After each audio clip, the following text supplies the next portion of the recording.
Welcome back to another episode of The Man, the Father, the Legend. I'm your host, David Ford, and this conversation I was really looking forward to because we have a very special guest with a very unique perspective about life and manhood and being a father. He's somebody who I met one time and I was like, man, this brother is deep. I said, this brother is deep, man.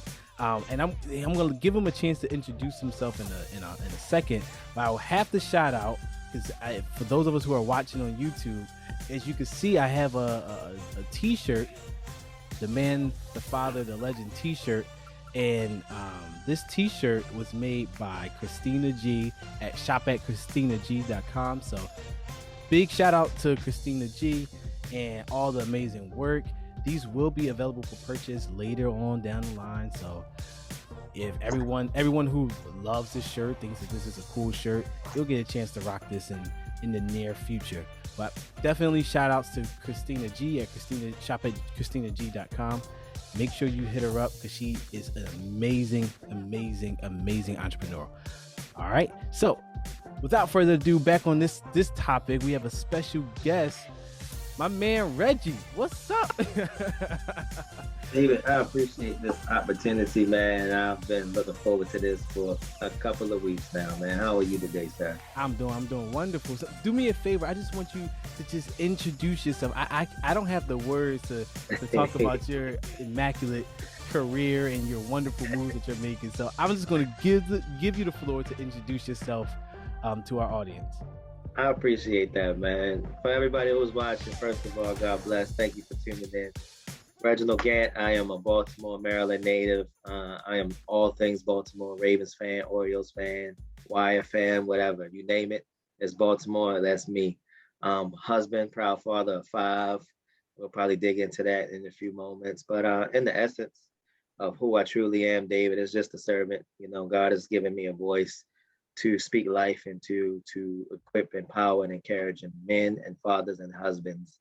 And I just really believe in the leadership and the king inside of each man. So, you know, in this part of my life, doing forums like this, I'm going to use this opportunity to impart wisdom into any man who may be watching. And I appreciate you for this forum and this platform. Yes, sir. Yes, sir. And I appreciate you for being on.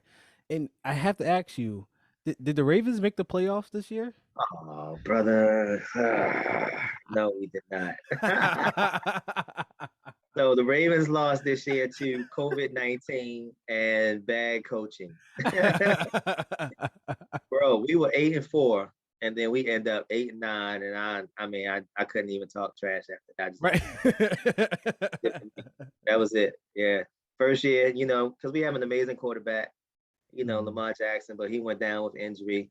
We already started the season off. We were leading the league in injuries before game 1. So that's not how you want to start the season off. We did, you know, for the first 12 games, we battled, you know, we were 8-4. But towards the end of the season, you know, it caught up with us, lost some talent. COVID was taking us out, bad play calling. We should have won at least 3 games, bro. But some bad play calling, you know. That's what they all say. I got to give you.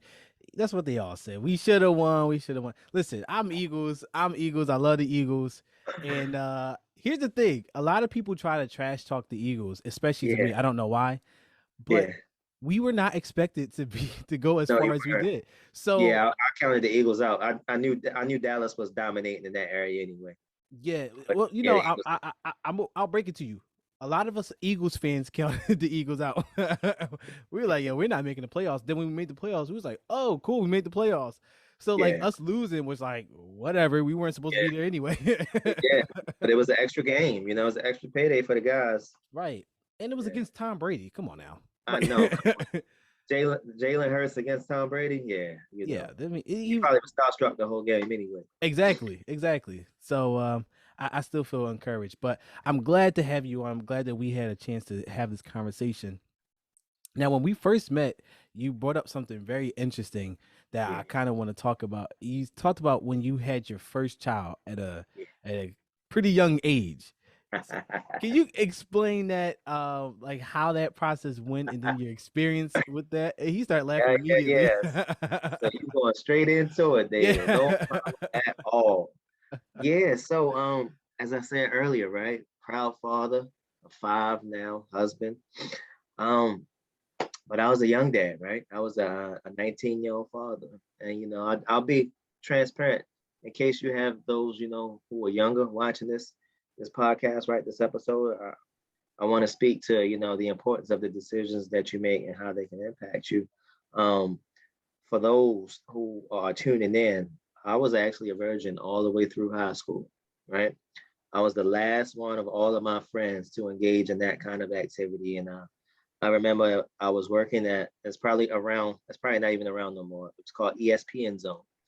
But we had one in Baltimore. It was like an adult arcade, and I was working there and I met my daughter's mother there. And we were getting off pretty late, we were 18, 19, yeah, 18 actually at the time. Um, we were getting off like around 11:30, midnight, right? Late. She was walking home and I was actually driving. So in my route home, I actually drove past where she lived, and we didn't really know each other. But I mean, just as a man, right? Just as a man who naturally wants to protect, right, other people, because that's what we are. We're protectors naturally. I saw her walking home, and I'm from Baltimore. We're Baltimore natives. I know what Baltimore streets are like at 11:30, 12 o'clock at night, and I just felt like it wasn't safe for her to be walking home. So one day I decided to pull over and I asked her, was it okay? If I dropped her off, I was already going in that direction anyway. She said, sure. We began to talk, long story short, um, we became interested in each other. One day I wanted to introduce her to my mom. My mom wasn't really feeling her, you know, several reasons. She was actually already a mom, right? At 18, she already had a 2-year-old. Wow. And because of where she lived, it wasn't the safest area. So, when people think about Baltimore, you think about the Wire, and those kinds of dangerous neighborhoods, right? She's smack dab right in the middle of it. Let's just be clear. So, right, 2 warning signs right there. She's already a mom. She lives right in the middle of the hood. I ignored both of those signs. One day I brought her back over to the house, my mom was there. My mom fell asleep. And that was all she wrote. We, young people start off kissing.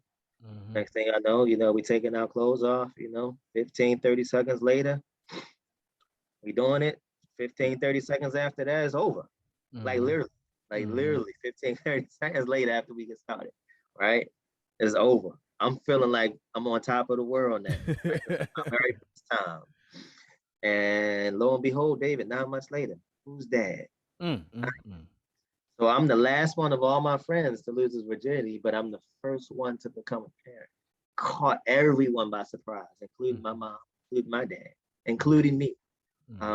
But I thank God because, he knew what he was doing. He knew that my daughter was needed to grow me up at that particular point in time, because without that, my life could have went in many different directions. So, I look forward to talking about that over the course of this episode, man. But yeah, I went straight from virgin to parenthood in a matter of 30 seconds. Wow. Now, is the reason why I asked that question first. It may seem like, oh wow, Dave just jumped right into it. But the reason why is because I typically ask our guests, what was it like? What was your reaction when you first found out that you were going to be a father? Yeah. And so I can imagine yours wasn't the happiest. It was not. So David, and I have to forgive myself. I remember the very first time that she told me that she was pregnant. I looked at her and I was like, what are you talking about? What I mean? She was like, I'm pregnant. Like we're gonna have a baby. And in that moment in time, I'm thinking to myself, because I'm already at Morgan State University, I'm already studying to be an electrical engineer, right? Me and my mom already have a roadmap for my life, right? The goal is to go to college, right? Graduate, become an engineer, get a job, get a house, start a family. And she came to me and she was like, hey, I'm pregnant, aren't you excited? And I'm like, no, I'm not. Like, wow. Shorty, you 18, like this is your second child. This is the second father, right? You don't even have a stability, right? You live with your mom, right? Y'all live in the hood. I'm in college, right? I live with my mom. We 2 broke college kids. Well, I went to college. She didn't go to college. We 2 broke children having we brought life into this world. So, my first reaction to learning that I was going to become a dad, it wasn't something that I'm proud of, looking back over it. Mm-hmm. But when my daughter was born, when I saw her actually coming out and I held her, I cut the umbilical cord and I did all of the things that dads do, when they're in the room, my heart changed. And, I knew at that point that fatherhood was a real responsibility. But my initial reaction wasn't, were we excited? No, we weren't married. We didn't plan for it. We were two kids. We were reckless. We were irresponsible. And that's what happens. So when I speak to my young guys, my young kings, I talk to them about the importance of abstinence, for those that care to do it. But I also speak to those about the importance of protecting yourself, because life does change when you become a dad. It's not about you any longer. You do have to shift your priority. There's a lot of thought processes that have to change. And I just thank God that I was able to navigate through that. And to date, now she's 21, David. She'll be 22 this year. And now she has a ton of little brothers behind her. Mm-hmm. Yeah, so all's well that ends well, right? So kind of take me back to that process, because I know a lot of, especially for the young men, if you're in a friends group and your homies are sexually active, you kind of feel pressured into being sexually active. Or some of us fake the funk to let them believe that they were sexually active, regardless if they were actually sexually active or not. Which, by the way, I think is really funny when people do that. I think it's hilarious. I don't know why. I just find it very humorous when people lie about stuff like that. I just think it's funny. So did you ever feel like you had to be because your close friends were, or was it just kind of like So whatever I'll be happens? honest, that's a fantastic question, by the way. I did not want to be left out, but truth be told, at that time in life, the young ladies just weren't checking for me. I don't know what it was. I actually I do know what it was. I wasn't that pleasing to the eye back then. I was a little smaller. I was scrawny. I had dark skin. I still have dark skin actually, but I wasn't. I didn't have confidence. I didn't have swagger. My mom. She didn't really dress me in the latest wear. I was smart. I played chess. What I'm saying? I did those kinds of things, right? Like I was a brain, so I understand why girls weren't attracted to me. I never really faked the funk. I tried to have girlfriends. I tried to holler at girls, but they was like, please, you a square. I mean, I got called all kinds of, I was a square, I was a dork, whatever. But she was the first person that gave me attention, and and I share that, now with my sons, because just because somebody gives you attention does not necessarily mean that that's the person that you're supposed to get attention from. The warning signs were there, 18 with a 2-year-old already, which means that you had your first child at 16, which means that you were having sex at 15, right? Right. So that's an issue in itself, right? But I ignored that one. You live in the hood, right? I don't live in the hood. Our neighborhoods are totally different. The mentalities of where I live versus the mentalities of where you live were very different. My mom kept me away from those particular areas for a very specific reason. And then when I began to get immersed into that environment, because, we were now dating and I was going to try to make it work now that I knew that we had a child on the way, my whole mentality began to change. And, I remember a few arguments between my mom and I because, she told me that I was changing. And I was, because, now I'm hanging out in environments that I'm not really used to, trying to fit in, right? I was lost, just trying to do what we all do, trying to feel welcome and, a part of an environment, But yeah, she was the first one that came along, showed me attention. And we started kissing, and it was literally that easy, and it should never be that easy. Yeah. And that's what I talked to my daughter about. That's what I talked to my sons about. Like you have to value your body. Your body is worth it, right? And anybody who likes you, they need to respect the fact that you're valuing yourself. And I'd rather you wait. Right. If possible.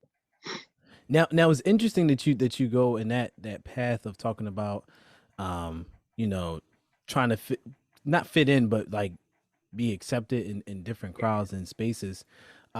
Because for me, like I kind of grew up knowing about what I know about manhood is being headstrong, being someone who kind of does whatever they want to do, however they want to do. And now you kind of tap into a different perspective of manhood, where sometimes young men or young boys could feel pressured to being like something else or someone else. How does a young person fight that urge of being accepted by a social group? Yeah, it's really rough, man. That's gonna be a daily battle, right? So Mhm, what I've come to learn over the years is that you have to know whose you are, right? In mhm, order to know who you are. And I look back over my life and they say, old folks say, old folks like me, hindsight is 2020, right? That means that what I know now, I wish that I knew back then. mhm, What I would tell the person right now that's struggling to find out who they are, struggling to find their identity, struggling to hang around with folks that you may not mesh with, you know, um, check your source, right? Tap into whose you are first, right? Tap into the creator, the person that created you to be here, right? mhm, Establish a deep-rooted relationship with that person, because that person will tell you who you are. And mhm, that person will also tell you who you need to associate with and who you don't need to associate with. Our mentor used to tell us all the time, you hang out with nine broke people, chances are you'll become number 10. But mhm. on the flip side, he also used to say, you hang around with nine successful people, nine millionaires, chances are you'll become number Number 10. 10. So that lets me know that associations are everything. They make or break us. Mhm. So for that person that's struggling, and it's many of us, because that's not just for young people, that's for adults as well, Right. right? Tap into the source of who you are. I've learned over the years to defy what people say about me, because people will try to label you, they'll try to box you in, they'll try to tell you what you can and cannot do. I've Mhm, learned to pick up my book, and in my book, it says that I'm an overcomer, right? mhm. My book tells me that I'm a king's kid. My book tells me that I can do all things, Right. right? And that's what I decide to tap into. That's what I decide to believe in. And then I just wait, for the right associations to come along. And when they come along, right? Mhm. Because it's instant click and you feel right. And you don't have to fake who you are, because you can just be your authentic self and be accepted. Right. And when you can do that, that's how you know you're in the right environment. If you have to fake it, and you're in an environment, that environment is not the one for you. Such a fantastic question. Right, right, right. Cool. I appreciate I appreciate that perspective. Now, this is the kind of last question on this specific part of your life. What was it like telling your parents that they're going to be grandparents at that age during that time? What was that reaction like? Mom did not take it well. Mhm. I remember the first time that I told her, and it was crazy because parents' intuition is everything. I Mhm. waited a few months into the pregnancy before I actually had enough courage to Wow. even tell my mom, and I actually kept my daughter's mother away from my mom for that very specific reason. And it was one night, I knocked on my mom's door, to her room, and I was like, "Hey, mom, I got something to tell you." And I never forget, man. She bust out crying. Mm, She was like, "You don't even need to tell me. I already know what it is." mm, And I was like, "What?" And she was like, "You got that girl pregnant, didn't you?" mm. And I hung my head down and I was like, "Yeah." And it was from that moment, and I want to say that was about maybe 6.5, maybe 7 months into the pregnancy. So, delivery due date is like right around the corner. Right. Uh, it was from that moment my mom didn't say a word to me. Wow. Yes, it was that deep and it was that heavy, and she didn't say anything to me. We lived in the same house. Like I would try to engage in conversation, she would just totally ignore me. Like the hurt was that bad because we had a plan, Mhm. and the plan was, you graduated from that great high school, you go to college, you lock down on this engineering, and you start your life off the right way. And furthermore, my mom used to always tell me that if you were to engage in sexual activity, make sure that you protect yourself. Mhm. Those things that she already ingrained in me. So for the simple fact that here I am now coming at you telling you that I'm pregnant, I have a baby on the way, that just lets her know that, I didn't pay anything that she said any attention. And there was Mhm. hurt and there was disappointment and there was pain. But again, she was there when I was there in that delivery room when she saw Diamond coming out. And she saw that Diamond had my ears and my hands and my feet, and that she was actually, finally a grandma. You Mm-hmm. know, that joy was enough to override the hurt and disappointment. And then, she kind of gave me that look like, okay, well, now the real work begins. Right, right, right, right. And that's when it started. Yeah, it's interesting you say that. I remember when I was telling when I went to tell my mom that my wife is pregnant. Literally, I came in. It's funny. So my dad, and when he watches this, he's gonna laugh because he was yelling at somebody on the phone. So I was gonna. So here's my thing. I'm like, all right. I know my mom. She's probably not gonna. She's gonna have to sit down for this one. So let me tell my dad first, and then him and I can go tell my mom, and he can kind of twist and turn the story and make her feel a little bit more at ease about it. So I come in the house and my dad is yelling at somebody on the phone. I said, "Well, this isn't the best time to tell him." So let me go. Let me go tell my mom then. So I'm like, all right. So I get in the room and I said, "Mom, um, oh, the Talia's 2 months pregnant." She said, "I know." I'm like, "What?" I'm like, "How do you know?" She said, "I had a dream about it a couple of days ago." See, women know. I was like, "What do you mean?" She said, "I literally, I had a dream, and I knew it. You were the only person that could have been. It wasn't specifically about me. She had Uh-huh. a dream about a baby being born, Mm-hmm. and she's like, well, there's only one reason why I would have had that dream, and you would have been the only person that would Wow. have fit it." And I was just like, man, like that's crazy. They know. It's a mother's intuition, man. Mother's Yeah, intuition. Yeah. So it sounds like she took it pretty good. yeah, yeah. She did do pretty well. She was just like, hey, like, let's move on. Like it's not the end of the world. My dad, when it's funny because when he was finally finished yelling at the person on the phone, we were supposed to go out to eat. And he's like, "Oh, come on, let's go out to eat." I'm like, "Nah, I'm cool because you were just yelling." And but he said, "No, let's go out to eat." So we went out to eat, and then I told him, and he was just like, but so my dad and my mom are different. My mom was just like, "Okay, cool, let's move on." My dad was like, "All right, let's come up with a plan." Like, and he's just like, "Boom, boom, boom." I said, "It's like you more invested than I am." Yeah, that's good. That's Yeah, good. yeah. So I have to ask you, what was the co-parenting moment like for you, especially on the earlier stages? David, is rough, because what happens is when you have children in your teenage years and you're not married, right? It's basically children raising children. Mm-hmm. And we tried, I'll give it, I'll give our mom credit. We tried, to stay together, right, for the sake of Diamond, but in our heart of hearts, we knew that we were not right for each other. So when I finally decided to end it, Diamond probably was around maybe 1.5. Okay. And once the reality sunk into her mom that we were like no longer going to be together, uh, it shifted drastically for me in a negative way because whereas at first it was okay for me to come on over, at first it was okay for me to pick Diamond up, after that announcement, she was living with her mom, and all of her siblings. Yeah, I was no longer welcome to the house.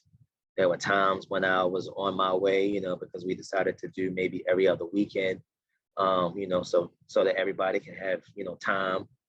There Mm-hmm. were weekends where I wanted to come and get her, and I was on my way because there was our agreed upon weekend, and she would call me and say, "No, I decided to make plans, like forget you," and you Mm-hmm. know, if I showed up over there, then it would be drama, and it was rough, bro. And I'll be honest, man, that lasted for the first 10 years of Diamond's life.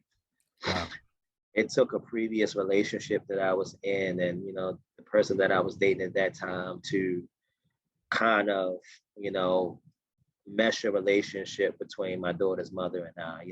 The young lady that I was dating at the time, she did a really good job of making me see her in a different manner and Mm-hmm. encouraging me, to continue to reach out with respect and, things of that nature. to ultimately get what I want, because I was angry. I Mm-hmm. was upset. If I want to see my child, I want to be able to see my child. Like if it's my weekend to see my child, like why am I denied? Like I'm Mm-hmm. bucking, I'm angry, I'm fussy, I'm doing all of that. And she was basically like, well, you're doing all that and you still not getting what you want. Wow. You know? So why not smooth it over? Why not be humble? Why not, humble yourself, right? Talk to her like she's a human being, right? Y'all have a Mm-hmm. cordial conversation. And it took a lot of maturity on both our ends, because what she ultimately shared with me, when I'm saying she now, my daughter's mother, what Mm-hmm. she shared with me, years later, was that a lot of the decisions that she made was because her mom was kind of controlling the situation as well. Mm-hmm. So because her mom had been, divorced several times over, right? Um, Multiple children by multiple different men, hurt by men, right? She kind of imparted that into my daughter's mother, who kind of turned around and treated me, harshly. And she shared, it was a lot of times that, I really didn't even want the drama between you and I, but, I was living with my mom and it was her rules, Mm-hmm. so I kind of had to do what I was told to do. Mm-hmm. That took some time. It took some maturity. Now, fast forward, Diamond is 21. Her mom and I are now 40. It's behind us, but I think it's important for us to have conversations with our children about the past, Right. right? What we've been through, so that they don't repeat the same mistakes that we've made. And I have a open and honest and transparent relationship with my daughter now, and I share with her everything. Even down to how I reacted when I found out that she was on the way. She knows it all. Mm-hmm. And I've apologized to her, for some things that I've said and done over the years that I'm embarrassed about, but I was like, I don't ever want to hide or withhold anything from you, because everything that I've been through can benefit you in one way or another in your life when that time comes. Mm-hmm. So talk to me a little bit more about that road to forgiveness, Yeah. and getting past some of the things that were said and done that you felt like was not right. Yeah. Forgiveness starts with you, and that's one of the things that the Lord has been dealing with me for a long time. And growing up, like I said, my parents divorced when I was small, so I was primarily raised by my mom. So I saw my dad every other weekend, kind of like how I was raising my daughter. And then it got to a point where sometimes I wasn't seeing them at all. Mm-hmm. So for me, forgiveness started a long time ago. I had to forgive myself for how I viewed my dad growing up. And Mm-hmm. then as I became an adult male myself and had conversation with my dad, I realized that, there were some things that I had to forgive my mom about, you know. But Mm-hmm. ultimately it started with me. I had to forgive myself, for feeling like a victim. I Mm-hmm. felt like a victim a large part of my life, and everything happens for a reason. I don't believe that any of us should walk around feeling like we're a victim, because, all things work together. I read the Bible a lot, right? I'm a believer. I'm a man of God. I lead the men's ministry at church. Romans 8:28 reminds me that all things work together. Mm-hmm. And Mm-hmm. for a long time, I walked around with a victim mentality, and I walked around with a negative mindset. And I had to forgive myself, and it took a lot of growth and maturity, and it took a lot of people pouring into me, people that were wiser than me. That's why wise counsel, that's why association is Mm-hmm. everything. If you hang around a bunch of fools, you foolish, Mm-hmm. right? Hang Mm-hmm. around a bunch of people who are wise, you become wise. Mm-hmm. Mm-hmm. Uh, and when you set pride aside, and arrogance and ego and all of that, when you set that aside and you allow folks to pour into you and you receive it, you begin to grow and flourish and mature. And Right. forgiveness starts with you. It starts within, and then it begins to flow without. And yeah, once I forgave myself, I was able to forgive my dad, for not being there. I was able to turn around and in turn forgive my mom for uh, being a part of the equation as to why he wasn't there the way that I wanted him there. Mm-hmm. Um, in turn, I was able to turn around and forgive my daughter's mother, because her and I, we were kids raising the kid. Mm-hmm. I wasn't perfect. She wasn't perfect. We were a part of a broken cycle. Mm-hmm. And once I forgave everyone, it was like a incredible weight lifted off of me.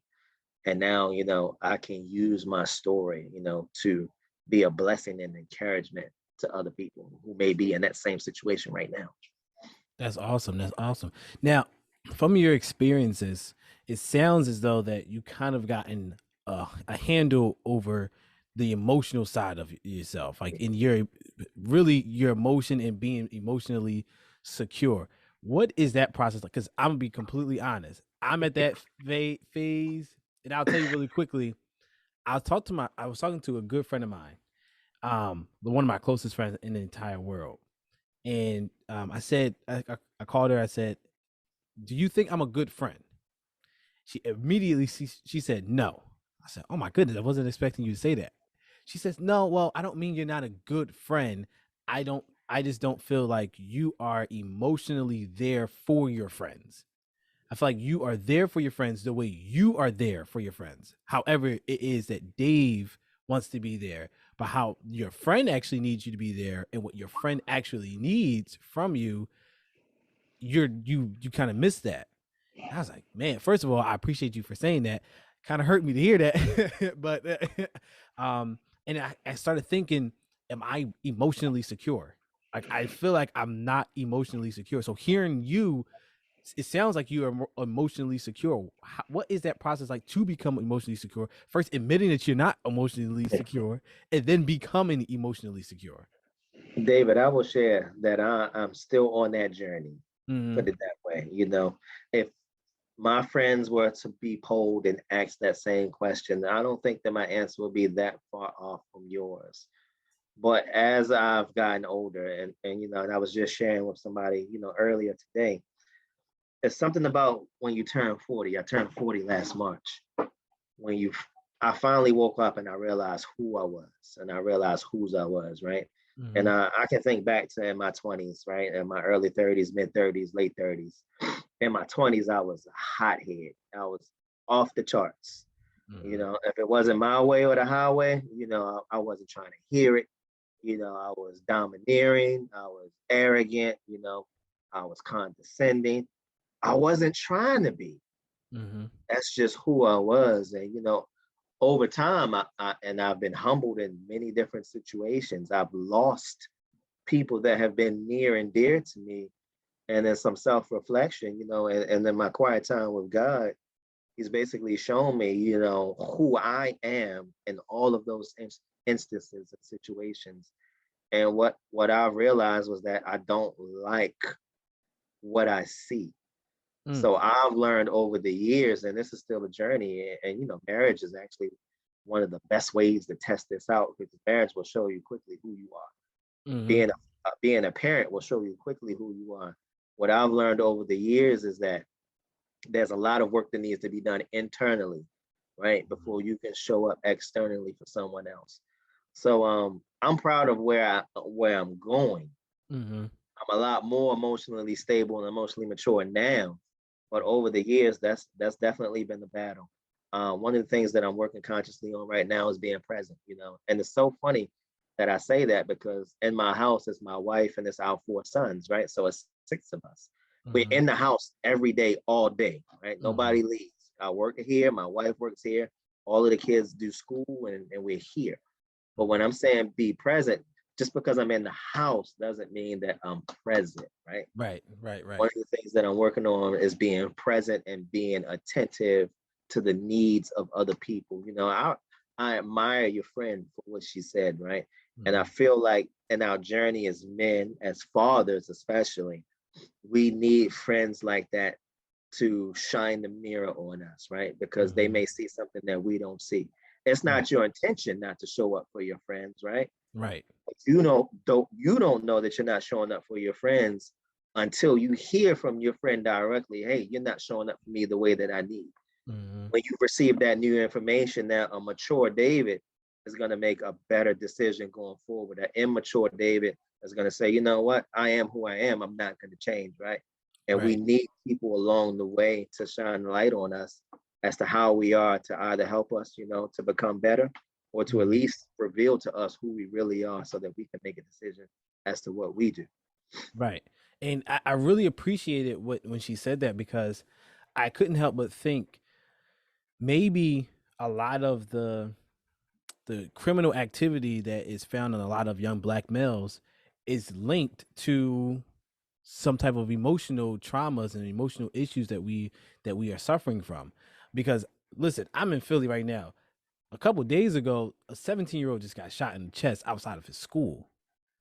And I'm just thinking, like, what if we are able to really channel our emotions differently instead of now this may be a long stretch, like I may just be thinking too deep, but I can't help but think that, you know, my friend telling me this could lead to some, you know, somebody could have been telling another kid that, and they didn't take the sign, they didn't take the warning, and then it just got worse, worse, and worse. And next thing you know, they pick up a gun, and that's how they're going to handle their problems. Or they're going to pick up some alcohol, they're going to pick up a blunt or something like that.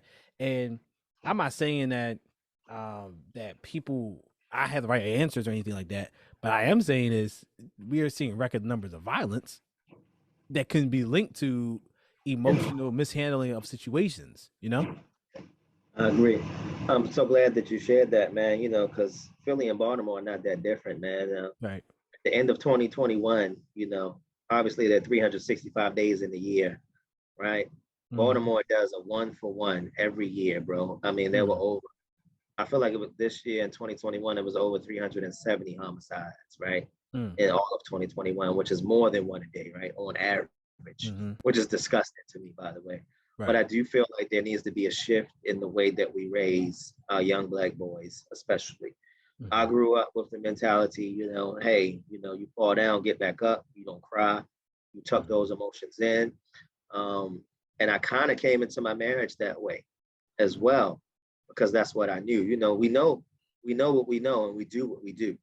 Mm-hmm. Um, but it took my wife to say, you know what, I don't want that for our sons. Mm-hmm. I want our sons to be able to communicate when Mm-hmm. something is wrong. I want our sons to feel safe to share how they feel without being scolded. And for me, that was a new perspective, you Mm-hmm. know, Mm-hmm. because I wasn't raised that way. And I felt like, you know, boys shouldn't always be walking around whining and crying all the time.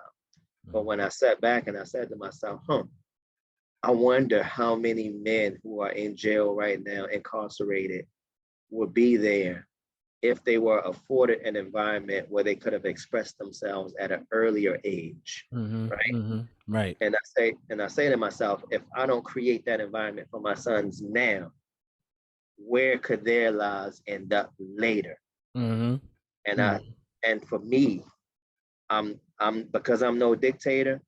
I stood on the side of my wife and I was like, you know what? I don't want to raise our sons the way that I was raised. I agree with you, right? And Wow.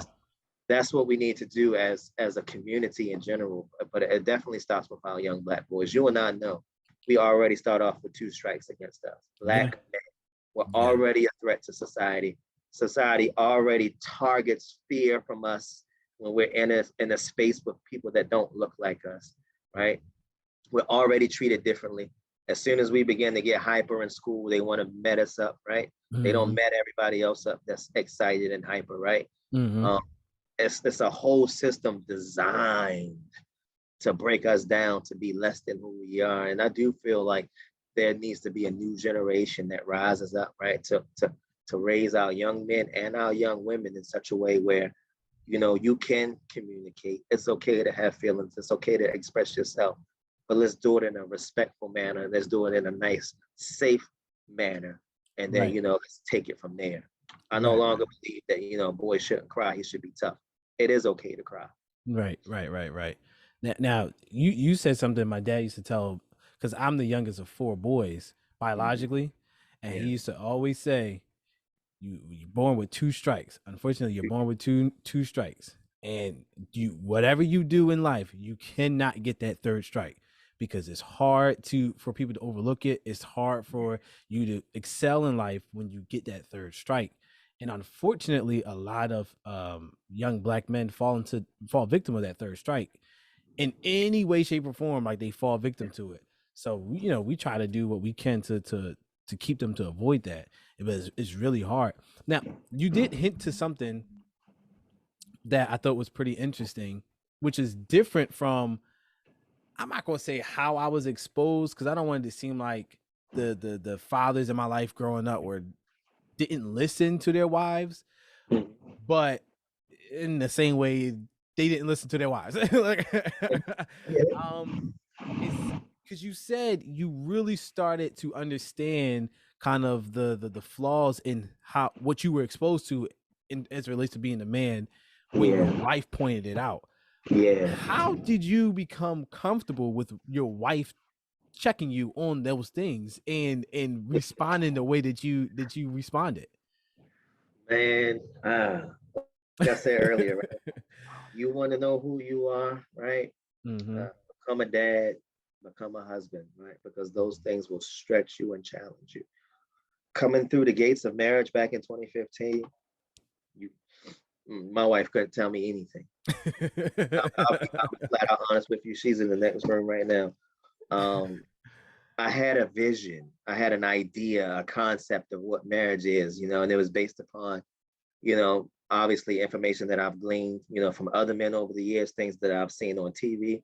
And in my mind, men were the protectors, men were the providers, men Mm-hmm. were the voice, women were there to serve, right? That's my mindset, right? Mm-hmm. A woman doesn't take the trash out, right? But you're gonna do them dishes and you're gonna clean, Mm-hmm. right? You're gonna cook. That Mm-hmm. was my mindset. Um, but we just get an amazing word, what at the church where we go to, we lead the ministry now. And Okay. again, it goes back to me. My relationship with God has kept me alive all 40 years of my life. I've been in some situations where I've lost the handle, I've lost my head, I've went over the deep end, and I should not be here. Mm-hmm. I've done things that should have warranted me being behind bars. I've been in situations where, I've gotten into it with individuals and my life could have ended at any given moment, but it's been God's grace that I'm still here. Mm-hmm. It takes a strong man to be able to hear someone at their heart Mm-hmm. and not how they say it. A large part for me, when I'm engaging with conversation with my wife, is not what she says, but it's how. And it's the same for her. Mm-hmm. We can have a heated discussion. If you're saying things that are important, things that I need to hear, I'm all for it. But if you're saying those things while you're yelling at me, while you're talking down on me, if I feel like I'm less than because you're talking to me like I'm less than, and that kind of voice, right? I shut down all the way. Mm-hmm. And we don't have a chance to engage any longer. Mm-hmm. But my wife, because she's so patient, she's methodical in how she approaches me. She knows when, she knows how. Mm-hmm. And she's basically shared, in different environments and different ways over time, hey, I grew up like this, you grew up like that. I think it's time for you and I to unlearn some things so that we can provide a better world for our boys. Mm-hmm. And she brings in the what's in it for me factor. Mm-hmm. And the what's in it for me is creating a better world for our boys. So is my pride gonna outweigh me creating a better world for my boys? Never. Mm-hmm. Mm-hmm. I will always set my pride aside if somebody is talking to me about a better world for my sons and my daughter. And Right. that's Right. how she's been able to win me over the years. Right. Yeah, so what was the most difficult thing that you had to unlearn while raising your boys? It's the whole way that I viewed masculinity and fatherhood. Mm-hmm. Being a man doesn't mean that you raising your voice, you yelling, you barking orders. It's what you say goes. Being a man is literally, for me and my faith is modeling what Jesus did. Right? He was humble. Mm-hmm. Right? He served others. Right? He spoke life into others. Right? He wasn't out to harm anybody. And his presence, even though he wasn't a loud, boisterous person, even in his presence, like you knew he was in the room. Mm-hmm. And I had to unlearn that part of masculinity, and it's been my wife's help along the way. When I slip back, and I try to relapse into screaming and yelling and fussing, she was like, "Hey, remember, we speaking to the kings and our sons, right? We Mm-hmm. remember, what I mean. This is how we agreed that we would raise our sons. So for me, it started here. Mm-hmm. How do I view masculinity? And it's not being loud and buff and tough and strong, right? It's about being wise. It's about being patient. It's about being respectful. And it's about teaching your sons that even in the face of adversity, even when you want to lose your mind, even when you want to get upset and lash out and strike out, that you have a better way of handling things, right? If you remain calm, if you remain poised, if you think. My dad always taught me growing up, take 60 seconds to think before you speak, before you make a decision. I never took 60 seconds to do anything. You said something to offend me, I'm lashing out at you. I'm trying to figure out how many ways I can hurt you. That's how I grew up. I had to unlearn all of that as a father, as a husband, because I don't want to hurt my loved ones. It's my job to nurture them. It's my job to make sure that I raise them up in a way in which they can go out and be productive instead of counterproductive. So I'm just going to run a scenario to you, right? And I just want, just from your the 40-year-old wisdom version of it, because and this is a scenario that I have. Okay, your son or your daughter is, let's say they're grabbing something off the table, and you don't want them to grab it. You say, "Hey, stop grabbing that." And they look at you, and then they keep going to grab it. I said, "Stop grabbing that. Don't grab that. Come here." And you try to redirect them, and they're not listening. What is the way? One, how would you have formerly reacted? And then what was the new way that you learned how to react in that situation? Well, because I have 1 and 3-year-olds, right? I mean, I'm being tested in that area every day, right now. You know, and I it's crazy because I'm still split, right? I still believe in I don't want to have to repeat myself over and over and over again, right? You heard me the first time, especially if you have the ability to understand. So back in the day, it was automatic pop. You know what I mean? I said no the first time. I said, and you still doing it, I'm gonna continue to pop you until you learn. Now it's kind of like, no, I said no, you know, and just repeat myself over and over again. I said no. My octaves may go up, you know. I may need to be firm in my voice and how I'm looking at them for them to understand, but I don't necessarily have to strike them all the time. Right. That's one of the differences that I've learned. You know, discipline doesn't always have to be physical. Growing up, I was physically disciplined. So when my wife and I got married, you know, and we were automatic family of 4, you know, when we started, we were blended. I wanted to physically discipline her son, right? Our son, right? Because he was in my house. He was living under my rules. And one of the things that I didn't take into consideration was that she didn't like that. And, you know, I wasn't humble enough in 2015 to accept the fact that she didn't like that and to try something else. I did it anyway. And I did it anyway. And I did it anyway. And did that cause problems in the marriage? Absolutely it did. Right? But with growth and maturity, you know, you begin to learn that life is not always about what you want, especially in marriage. You know, marriage is a partnership. And when you begin to look at your partner as a true partner, as a true teammate, and you begin to realize that their feelings matter, their thought process matters, even if it's different. And don't get me wrong, my wife and I can't be more opposite. I mean, we're on opposite ends of everything. I feel like if I think something, she's thinking differently. If I like this, she's liking something else, right? Wow. But what brings us together is the common love that we have for our children. And if I'm doing something and she's pointing out that I'm doing something that's not to the benefit of the boys, you know, I'm now mindful that I don't want to continue to engage in that kind of behavior because I want to create a better world for them. Right. And it's trial and error, and it's day by day. But bro, it's not a day in this house that is not live. When you have a 1-year-old, a 3-year-old, a 5, and a 10, and they go at it. The 1-year-old think he boss. The 3-year-old thinks he's the boss. The 5-year-old thinks he's the boss. The 10-year-old, all this testosterone is in our house every day. Right? So it's not a day that I'm not tested. That is funny. So it's 1 girl and 4 boys. Yep, and Diamond is grown. She lives with her mother, you know, so she lives in the city. We live in Baltimore County. I've never had the privilege of raising Diamond under my roof, you know, so that was another thing that I had to work on within myself, you know. I wanted to be a part of that, but growing up, that just didn't work out for me in my favor. So oftentimes, honestly, between you and I and those who are watching, I feel bad because my sons get to enjoy a life that Diamond didn't get to participate in. Wow. And our sons get to see a husband and wife under one roof, day in and day out. That's their normal. Diamond had to see dad every other weekend. So dad had this house, mom had this house, and she had to toggle back and forth. Now our oldest, our 10-year-old, he sees life that way as well, right? But again, when we got married, we were a family of 4. So he goes away to see his dad. So he sees what that life is like as well.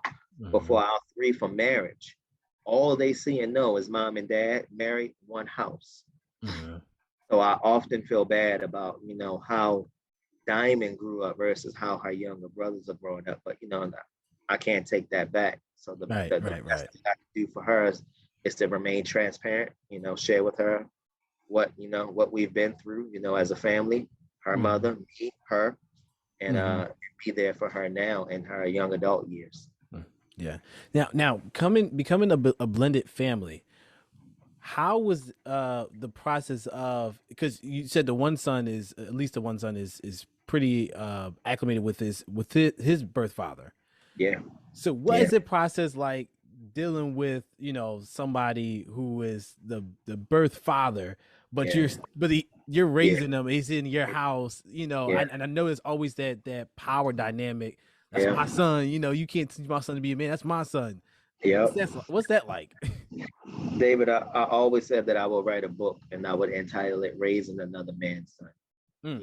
And I want that book. Probably just need to go forward with that because it's a beast, right? And it's been a challenge since day one. We got married in 15. My wife and I have known each other since 2013. It's been a challenge for us since 2013 till present day. And the challenge is because when you don't have all the adults that are emotionally intelligent enough to put all of their feelings aside, to look at life and say, hey, you know what? This is what's best for the child. Again, I shared earlier that I believed in physical discipline, right? So I was disciplining his son. It wasn't until recently, just at the end of this year that just passed, at the end of 2021, when I pulled him aside, finally, his dad, it was one day his dad came to pick him up, and God was weighing heavy on my heart. It was something that in that season of my life when I had to make amends with people. God was like, you can't continue to go around saying this, doing this, and you're not fully, truly amended with everybody that's in your space. And he laid Enoch's dad's on my heart, and he was like, you and him need to talk, right? And it was one day he pulled up, and before we let Enoch come out the house, I approached his vehicle. He hopped out. He all swelling up, like we ready to fight. I'm like, bro, de-swell yourself. Like, it's not even that kind of thing. I was like, I just want to talk to you man to man, father to father. And I started with an apology, right? And it caught him off. I was like, I want to apologize because you and I never really got a chance to start off on the right foot. When I met them, him and my wife, were already going through their battles, all right? Custody battles, child support battles, the whole 9 yards, still to present day. So when I was introduced to him, it was in such a way where I already had a negative introduction towards this guy. So I'm looking at this guy like, this guy's a loser, blah, blah, blah. So my mannerisms and my attitude was treating him as such. So that's how we started. And then as God was dealing with me in 2021, which wasn't that long ago, I apologized to him for how him and I started off. And I was like, I never really asked you how you wanted me to raise your son, Wow. And then I thanked him. I was like, I thank you for your son, right? I thank you for giving him life because he's been not only a true joy to me, but I know he's also your pride and joy. So I thank you that you were a part of bringing him into this world. But I was like, I've never took the time out to find out how you would like for me to parent him since he's here. Mm, And he was like, you know what? I'm so glad that you shared that. He was like, because I just want to tell you, I don't like you beating my son. mm. He was like, I don't want you putting your hands on my son. He was like, I don't even believe in putting my own hands on my son. Wow, wow, wow. And it was in that moment I promised him and I assured him, I was like, say less. I'll never put my hands on him again. Mm-hmm. And I was like, I'll figure out an alternative way. And he was like, I know he can get hard headed. He was like, I know kids because he's an educator. Got He it. was like, I know how kids are. He was like, but I just don't believe in physical punishment. And he was like, if I'm not going to be hitting my son, he I don't was want like, you. imagine how I feel hearing that somebody else is hitting my son. Right. I was like, I get it. He was like, but what you can do, you can make that young man do push-ups, make him do sit-ups, you can work him out. Mm-hmm. He was like, you can do anything else besides put your hands on it. And honestly, David, from that conversation forward, him and I, no issues. Okay. And I wish that I would have had that back in 2015. But again, it comes with growth, it comes with maturity, and it comes with, in that season of my life, I was tapped into God. Mm-hmm. And God was crystal clear on what I was to do. And if I wasn't tapped into God with that connection, I would have never had that conversation with him. Mm-hmm. Him and I would probably still have static and friction between us. But from that day, I assured him that I would no longer put my hands on his son. We've been all good. Wow. And it's time. It's a process for some. Some get there and some don't. Right. Now that I'm telling you that you're helping me out because I'm in that phase. Like I said, I talked to my friend about it, and because everything that you're saying is all within the same category of emotional intelligence, emotional maturity, emotional security. And my biggest fear is that my son would grow up not knowing how to express himself. Yeah. And I never want him to think that one, he can't say anything to me. He can't talk to me. I think that looking back over my life, just being in a reflective stage right now, my dad was more open with his emotions as we got older. Mm-hmm. When we were younger, and when I say older, I mean college, really senior year in college. Mm-hmm. Like, there were times where he was emotional in front of us because it was just no other thing that could happen. But I could count between like when I was a kid up until to senior year in college, I can probably count my on one hand how many times I actually saw my dad cry. I never really saw him cry. I never really saw him with any emotion besides anger. Yeah. Whether he was angry at me or my sibling. I laugh because I have one brother who always got in trouble. He always got it was just a constant. You knew Devin was going to get in trouble for something. And like some of the stuff he didn't deserve, but it was just like whatever. Yep. But I wonder if, and my question to you is like looking back at your relationship with your father, is the lack of emotion or exposing your child to your emotions at a younger age, do you think contribute to young boys growing up to be emotionless and reckless and I'll snap on you in a second? Because I also went through that phase where I would get at you in a heartbeat. We all do. And I mean, the reason why I get so passionate, about conversations like this, reason why I love being able to speak to men and fathers and husbands is because, I mean, we all need this conversation, right? We were all once little boys, and I'm looking at my sons now, right? And my wife could say something 1,000 times, right? But when dad says it, it's like, wow. Like my wife could tell them all day long how handsome they are. But it's something about when dad says it, right? That makes a difference. And for many of us growing up, we had to get our idea of manhood, our idea of fatherhood outside of our home. Many of us had to get it from women. And, don't get me wrong, I don't knock women. I love women. Women do the best that they can when they're raising their sons. But a woman does not know what it's like to be a man. You know what I'm saying? And if we had more husbands and more men who are active and engaged within their homes, and even if they couldn't be within their homes, but if they were more open and honest and transparent in front of their children, Mm-hmm. instead of trying to be Superman, right? Show Mm-hmm. your son or your daughter that you can be Clark Kent, you can be a regular person. I do feel, man, that life would be a lot better. Um, I didn't have that example, you know. I did not, you know. My dad, I saw him when I saw him, you know, we enjoyed ourselves, you know, but I didn't see emotion from him. I saw what it was like for him to be a husband, right? Because he was married to my stepmom. I saw that he was providing in that way. I didn't have the memory of him being there when I woke up, right? It was just mom and I. So it was mom and I. It was mom instilling into me, you know, what a man does, who a man is, and then you watch TV and you watch movies, right? And there's media, and then it's your friends, and you take a look at their lives and their family structure. And I just look around, and it was just a lot of broken homes, Mm-hmm. immediate spaces, you know, and a lot of my families, you know, it's a lot of children out of wedlock, which means that there's a lot of single parenting going on. You know, dad's over here, mom is over there.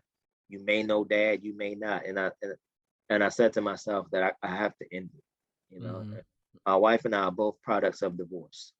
So my wife's parents also, her parents also divorced, and Mm-hmm. and and our and it's identical because in my situation, my mom and dad divorced.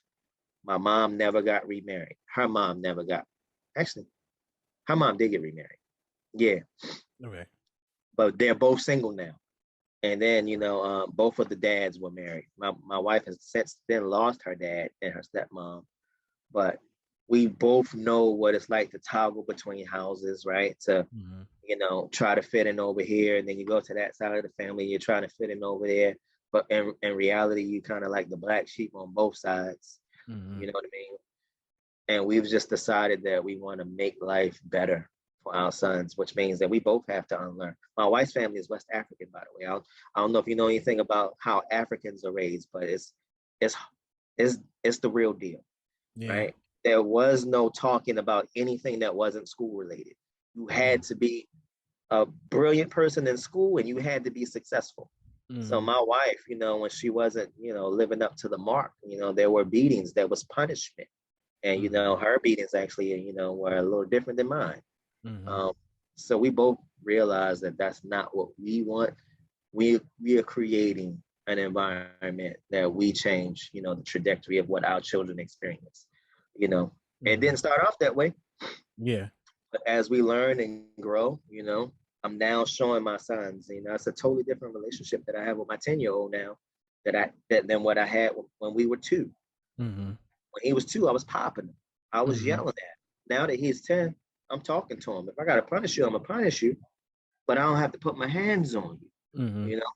And for my 5-year-old and my 3-year-old, my 1-year-old, those who have my last name, you know, I don't have to put my hands on you in order Mm-hmm. to punish Right. you. And that's what, you know, that's where we are right now. And every day is a new day, you know, to Mm-hmm. be challenged and to overcome those challenges. Now I have to ask you, and we're almost done, but I have to ask you when you're talking about the two different styles of parenting, the pop kind of more first style, and then the kind of talk your way through it style. Yeah. Do you still feel like you have that same sense of, for a lack of better terms, control over your kids? Now that you're kind of talking more heavy versus popping. Control is such a great word, David, because I told my wife, like, at this point in my life, I don't feel like I have control over anything any longer, you know? And I think that that's okay.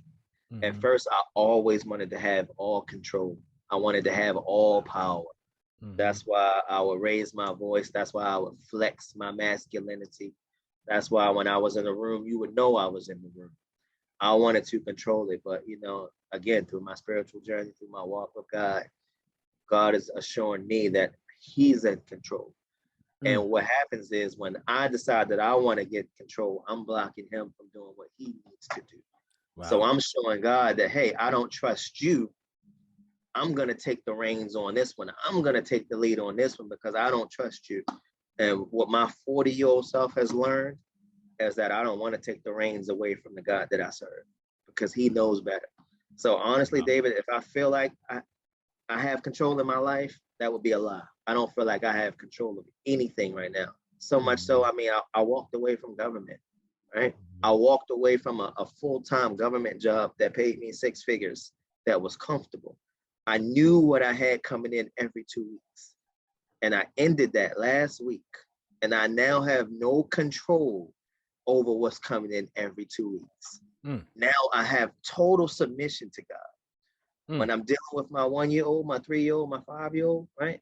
I have no control now over how I used to parent, because I'm talking to them now versus, and I'm learning to put my control and my trust in God. And it's an interesting journey, but for me, I think it's going to be worth it because I think that we're going to raise sons who are well-rounded. And if it requires me to feel like I've lost control for that to happen, then I'm willing to lose control every single day of the week in order for them to have a better life. Everything is about the kids, David, when you're a dad. You understand that as a father. Oh yeah. Oh, definitely.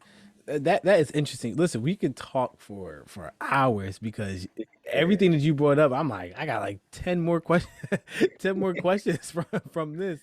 But I just have to ask you one last question. If you are talking to a young person who is expecting to be a father, what advice would you give to that young brother? Man, you're gonna need patience, right? You're gonna need a prayer life, and you're gonna need support along the way, right? This journey of fatherhood is a journey that requires support from everybody. So if I was talking to a young person, I would encourage them, make sure that you have a right relationship with the co-parent. Make sure as best as you can that you have a relationship with the co-parent's family. Make sure that you have relationship with your own family, starting with your parents and those that are close to you, right? Because that support system will hold you up. You're going to need patience because you're going to fail. You're going to fall on your face. You're going to mess up. You're going to feel like some days you're the greatest and some days you're going to feel like a big loser. Right? So patience during the journey. But most importantly, as you can see right over here, over this shoulder right here, right? My praying hands. You're going to need to stay in the face of God because you're going to have to pray for his wisdom, his knowledge, his understanding on a daily basis. There are going to be some decisions where you automatically know what to do. There are going to be some things where you don't know what to do at all. And in those things, you pray and you wait, and God will, he'll do the rest. So for me, for young parents that are expecting, patience, prayer, but do your best to build up that support system, aka that village, because you will need that village to help you raise that child as you grow. Awesome. That's awesome. Listen, Reggie, I really appreciate it. I really, really appreciate it. We're going to get you back here. Yeah. Because I have so many more questions for you, but I appreciate your time. And I just have to reemphasize for everybody before we go that this man, he said he was making he had a 6-figure salary. Yeah. And he just left his job because he felt like God was telling him to do something different. And it was inspiring to hear it when we talked a few weeks ago. And it's very, very trusting, right? It's very trusting to do that, especially when you have that level of security and that you can guarantee that level of security. So I'm rooting for you. Anything that you need, please, you give me a call, email, text message. I'm rooting for you. I'm here to support. Reginald Gant, everybody. Thank you so much, David. I appreciate the opportunity, man. And thank you, everybody, for tuning in. Continue to follow this guy. You have no idea what David is up to behind the scenes. But David Ford can be, and I speak into your life, you will be a household name. Continue to stay in your space. Continue. For you personally, David, I say this in front of everybody, continue to listen and follow the voice of God. Yes, he will blow your mind.